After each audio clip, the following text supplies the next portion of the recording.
Good evening दोस्तों, मैं हूं दिनेश के वोरा। बहुत बहुत स्वागत है वर्ल्ड न्यूज़ के इस प्रोग्राम के अंदर।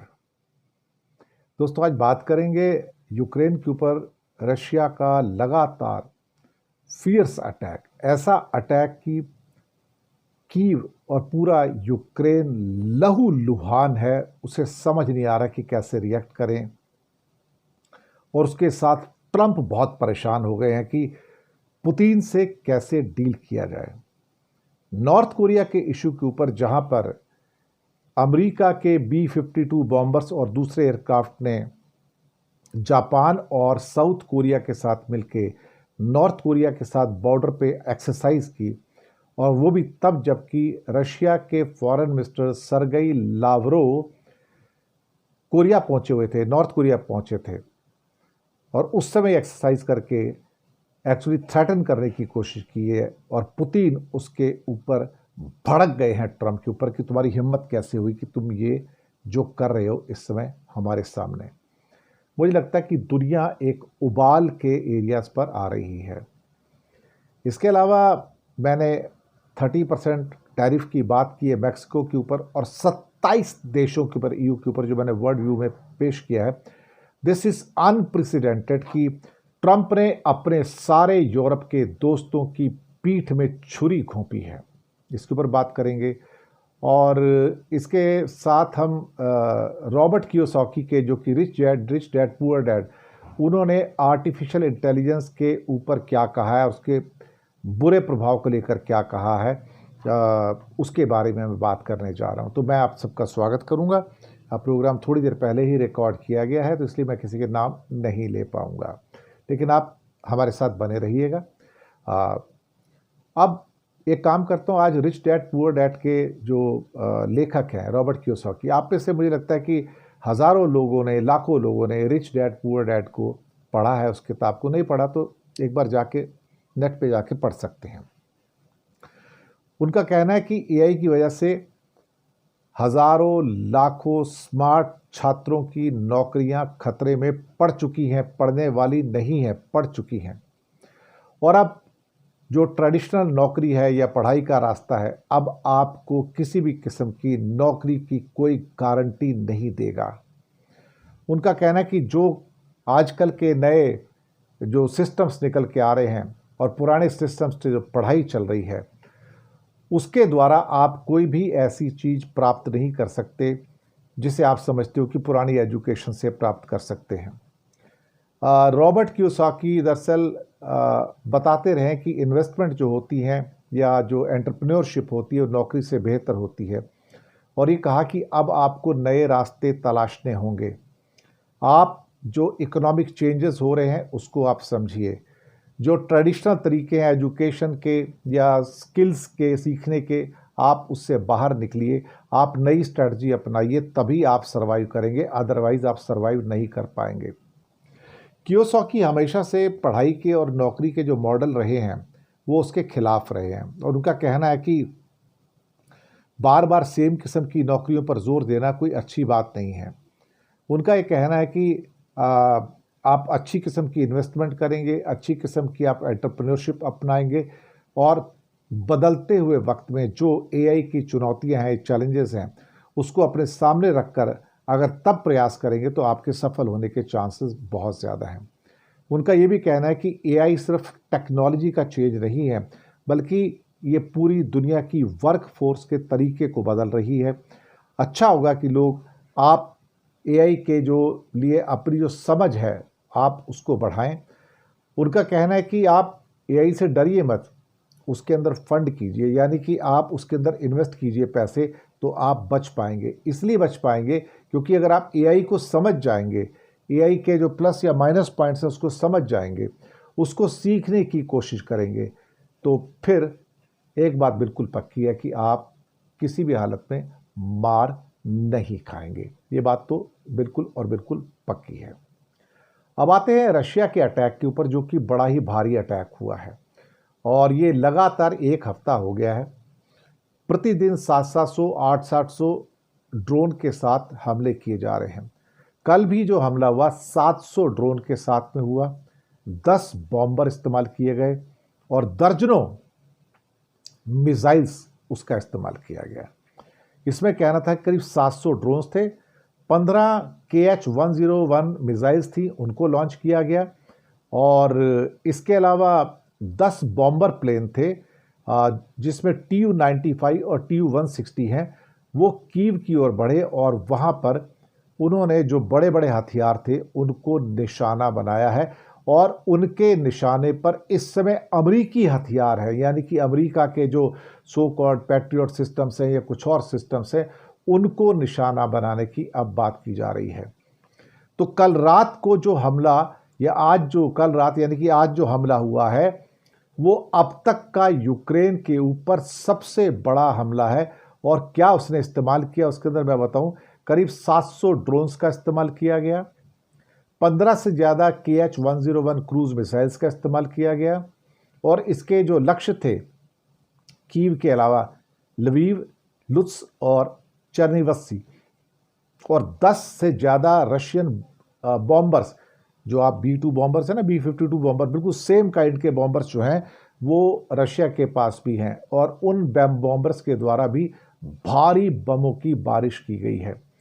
3 से ज़्यादा यू कैन से Tu-95 और Tu-160 बॉम्बर्स का इस्तेमाल किया गया। इन बॉम्बर्स में से करीब 20% का विनाश यूक्रेन ने किया था। आपको याद है एक हवाई अड्डे पर हमला करके जहां 40 विमान उन्होंने बर्बाद कर दिए थे, उनमें से काफ़ी विमान Tu-95 और Tu-160 भी थे। समझा जा रहा है कि इससे बड़ा हमला अभी तक रशिया ने नहीं किया है जो इस समय किया गया है।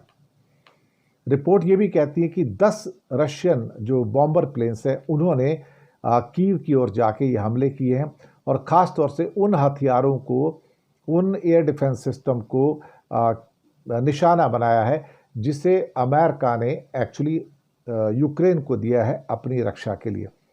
रूस का जो संदेश है बिल्कुल साफ है कि मैं जो कार्रवाई कर रहा हूं कि आपके द्वारा मिले गए सभी हथियारों को मैं बहुत आराम से नष्ट कर दूंगा और आप कुछ नहीं कर पाएंगे। और जो भी देश यूक्रेन को मदद पहुंचाने की कोशिश कर रहे हैं वो शायद उसमें सफल ना होने पाए। दूसरी ओर नॉर्थ कोरिया को लेके भी रूस इस समय अपना आपा खो बैठा है और गुस्से में लाल पीला हो गया है और ट्रंप से बोला कि गुटबाजी से बाज आ जाओ वरना ऐसी सजा मिलेगी कि तुम्हारी आने वाली जो क्या कहते हैं कि संतानें हैं ना वो भी उसको भुगतेंगी।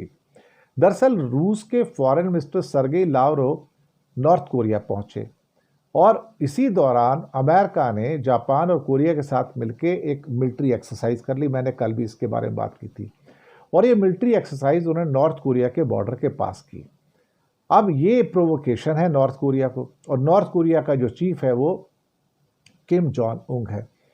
अब उसका दिमाग फिर गया तो पता लग रहा है कि वो साउथ कोरिया का दिमाग भी फिरा देगा और अमेरिका का दिमाग भी फिरा देगा। वो एटॉमिक पावर है और फिर उसके दिमाग में कोई चीज़ आ गई ना तो छोड़ने वाला है नहीं। किम कितना खतरनाक हो सकता है ये सबको पता है।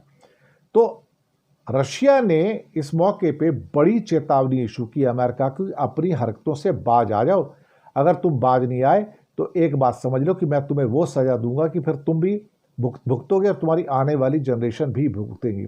ये जो जंगी अभ्यास किया गया है, जो पूरी की पूरी एक्सरसाइज की गई है, ये रशिया को और नॉर्थ कोरिया को रास नहीं आई है और रूस और नॉर्थ कोरिया को लग रहा है कि ये तीनों देश जापान, साउथ कोरिया और अमेरिका ये मिलकर एक नया सिक्योरिटी क्लब बना रहे हैं। जी हाँ, वर्ड यूज़ किया गया, सिक्योरिटी क्लब कर रहे हैं। और लावरोव साहब का यह कहना है जो कि विदेश मंत्री हैं कि हमारे खिलाफ गुटबाजी मत करो, बल्कि अगर आपने और ज़्यादा कुछ करने की कोशिश की तो फिर उसके परिणाम बहुत भयंकर होंगे। नॉर्थ कोरिया ने इस युद्ध के अंदर रशिया को हथियार भी दिए हैं, गोला बारूद भी दिया है, साथ में सैनिक भी दिए हैं। पहले 11,000 सैनिक दिए थे, 3,000 और भेजे थे और 30,000 अब और अनाउंस किए, 30,000 और अनाउंस कर दिए हैं। और जबकि अमेरिका ये कह रहा था कि आप क्या कहते हैं कि ये हथियार नहीं दिए जाने चाहिए और हम चेतावनी देते हैं नॉर्थ कोरिया को ऐसा करेगा तो उसको परिणाम भुगतने पड़ेंगे। लेकिन क्या नॉर्थ कोरिया का किम सुनने वाला है ट्रंप की? ट्रंप जैसे तो 100 लोगों को जो किम साहब हैं वो अपने जूते की नोक के नीचे रखते हैं, जूते की नोक के नीचे रखते हैं। और मुझे लगता है कि जितने भी परमाणु हथियार विकसित करने के प्रयास हैं उत्तर कोरिया के, उसको रशिया ने समर्थन आज दे दिया। उनका कहना है कि आपने अपनी मेहनत से ये एटम बम बनाए हैं और हमारी ओर से अगर कोई सहयोग चाहिए हम खुलकर आपको देने को तैयार हैं। तो अमेरिका के हमलों से बचने के लिए उत्तर कोरिया का कहना है कि वो एटम बम बना रहा है, अदरवाइज अमेरिका जो है हमें खुद कर चला जाएगा। तो रशिया ने भी ये कहा है कि यूक्रेन में हमारी मदद के लिए शुक्रिया आपका, नॉर्थ कोरिया का शुक्रिया अदा किया है। और ये जो बैठक हुई है वहाँ पर देखा जाए तो ये वॉनसन के एक शहर में हुई है और नॉर्थ कोरिया के अंदर भी एक रिसोर्ट भी खोला गया है जिसको रशिया ने डेवलप किया है और रशियन पर्यटकों के लिए नए रास्ते खोलने की भी बात हो रही है। तो कहीं ना कहीं चीज़ें ऐसी निकल के आ रही हैं जो थोड़ी सी अलग हैं, थोड़ी सी मुख्तलिफ हैं। एक अगली खबर देते हैं कि चाइना का एक एयरक्राफ्ट कैरियर फुजियान जो अब तक का सबसे बड़ा है, वो इस साल के अंत में सारे के सारे जो उसके एक्सरसाइज होती हैं, प्रैक्टिस होती हैं, इंस्पेक्शंस होते हैं, पूरे हो गए हैं और अब वो इस साल के एंड में चाइनीज़ नेवी में इंडक्ट किया जाएगा। अभी वो समुद्र के अंदर जितने भी क्या कहते हैं कि परीक्षण होते हैं वो उससे गुजर रहा है। और ये बनावट के मामले में अगर देखा जाए तो ये अमेरिका का जो एक जंगी बेड़ा था जेरल्ड आर फोर्ड, ये बिल्कुल उसके जैसा है, लेकिन शक्ति के मामले में हो सकता है ये जेरल्ड आर फोर्ड से थोड़ा छोटा हो या थोड़ा कमज़ोर भी हो, लेकिन उसके बावजूद भी ये उसके एयरक्राफ्ट कैरियर्स की कड़ी के अंदर ये अब तक का सबसे बड़ा इंडक्शन है और इस साल के एंड में उनकी नेवी में आएगा। इससे भारत को भी खतरा है क्योंकि चाइना बहुत तेज़ गति से जो अपने एयरक्राफ्ट कैरियर्स हैं उनको इंडक्ट कर रहा है और फुजियान का आना अपने आप में उनकी नेवी को और ज़्यादा स्ट्रेंथन करेगा। ये भी बताया जा रहा है कि फुजियान के ऊपर 36 फाइटर एयरक्राफ्ट होंगे। जी हाँ, 36 नए फाइटर एयरक्राफ्ट होंगे और ये 36 विमानों को वहाँ से ऑपरेट कर सकता है।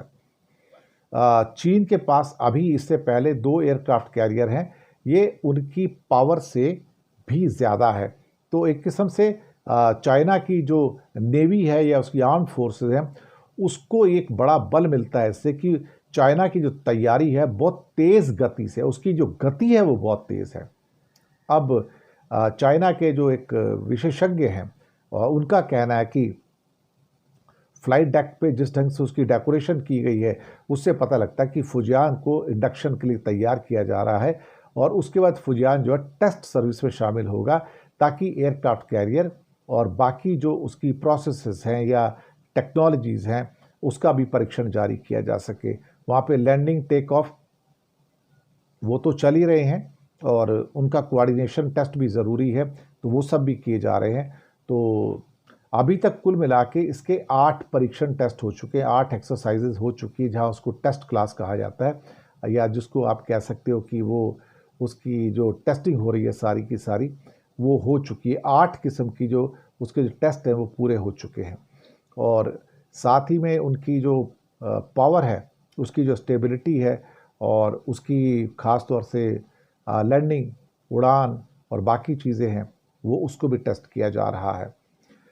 2 एयरक्राफ्ट कैरियर पहले से ऑपरेशनल हैं जिनका नाम लियाओनिंग है और शादोंग है, लियाओनिंग और शादोंग, और इन्होंने भी कमीशनिंग से पहले 13 महीने और 19 महीने जो है वो समुद्री जो परीक्षण होते हैं उसके अंदर उन्होंने गुजारे थे। फुजियान अमेरिका की नेवी के बाहर पहला ऐसा एयरक्राफ्ट कैरियर है जो इलेक्ट्रोमैग्नेटिक लॉन्च कैटापुल्ट और अरेस्टिंग रिकवरी सिस्टम से लैस है।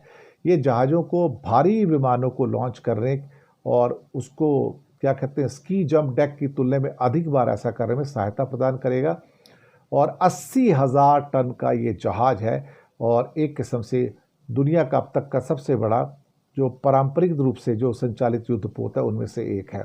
हालांकि अमेरिका के सभी जो एयरक्राफ्ट हैं वो एयरक्राफ्ट कैरियर जो हैं वो बेसिकली न्यूक्लियर पावर्ड हैं, लेकिन ट्रेडिशनली जो पावर्ड एयरक्राफ्ट कैरियर जो है वो दुनिया का सबसे बड़ा इस टाइम चाइना का हो गया है और ये डीजल इलेक्ट्रिक इंजन से लैस है इस समय। तो चाइना जिस ढंग से अपनी नेवी को एक्सपेंड कर रहा है और 36 लड़ाकू विमान उसके ऊपर लेके आएगा, इससे ना सिर्फ भारत को खतरा है बल्कि फिलीपाइंस, ताइवान, जापान और उस एरिया में कोरिया भी है, उनके हितों को भी एक किस्म से कहा जाए तो थ्रेटन करने जा रहा है। मुझे इसमें कोई भी शक नज़र नहीं आ रहा है। और ये मैंने खबर बड़ी में पहले दे दी थी कि डोनाल्ड ट्रंप ने 30% टैरिफ मैक्सिको और यूरोपियन यूनियन के 27 देशों के ऊपर लागू किए। पूरी दुनिया में हड़कंप मचा हुआ है। हालांकि मार्केट बंद है, शनिवार है, लेकिन इसका असर आपको सोमवार को पूरी दुनिया की स्टॉक मार्केट के ऊपर देखने को मिलेगा कि आप पाएंगे कि यूरोपियन यूनियन के भी करीब करीब आप समझिए तो 27 देशों पे 30% का टैरिफ लगाए जाना, वो भी साथ में धमकी के साथ। मुझे लगता है कि इससे बुरी खबर शायद पूरी दुनिया के लिए हो नहीं सकती थी। हमें शायद और बुरी खबरों के लिए तैयार रहना होगा। दुनिया बदल रही है, क्या किया जाए। ट्रंप ने दुनिया को फिर उसी मुहाने पे लाकर खड़ा कर दिया है जहां हम 3 महीने पहले ट्रेड वार पे खड़े थे। सेम सिचुएशन, क्या घड़ी की सुइयां घूम के फिर वहां आ गई हैं। और इन 3 महीनों में क्या गुजरा? कुछ नहीं गुजरा। कुछ हुआ? कुछ नहीं हुआ। पर बस ये देखना बाकी है कि इंडिया के ऊपर उसका क्या असर होगा। लेकिन इंडिया के ऊपर एक खतरा नहीं है, इंडिया के ऊपर तो 4-5 कोनों से खतरे हैं। अगर 20% का टैरिफ लगा भी दिया तो 20% के ऊपर 10% का ब्रिक्स का टैरिफ आएगा। इसके अलावा जो मेटल्स हैं, कॉपर है, एल्युमिनियम है, स्टील है, उसके ऊपर 50% का टैरिफ पहले ही आ चुका है। इसके बाद उनका ये कहना है कि जो फार्मास्यूटिकल्स है, हमारा तो $12 बिलियन का फार्मास्यूटिकल का एक्सपोर्ट है अमेरिका को, उसके ऊपर 200% का अलग से टैरिफ आएगा। और साथ में 500% टैरिफ लगाने की बात हो रही है इंडिया के ऊपर अगर हमने रशिया से तेल खरीदा तो हमारे लिए तो चारों तरफ से एक तरह से कहा जाए हम घिरे हुए हैं और हम कहीं से भी छूटने वाले नहीं हैं। जितनी मर्जी मोदी जी अडानी को बचाने के लिए ट्रंप के साथ चले जाएं, लेकिन ना अडानी छूट पाएगा, ना हमारा भला हो पाएगा। क्या कहा जाए। बहुत बहुत शुक्रिया आप सबका। आज नाम नहीं ले पाए क्योंकि ये रिकॉर्डेड प्रोग्राम है, थोड़ी देर पहले रिकॉर्ड किया गया है। चैनल को सब्सक्राइब कीजिएगा, आगे बढ़ाइएगा और हो सके तो छोटी छोटी आर्थिक मदद भी कर सकते हैं। नीचे हमने आपके लिए UPI number, bank account number दोनों दिए हैं। किसी एक को चुनकर छोटी सी मदद करेंगे तो अच्छी पत्रकारिता को बचाने में आप हमारा सहयोग करेंगे। बहुत बहुत शुक्रिया आप सबका। विदा लेते हैं आपसे। Good night.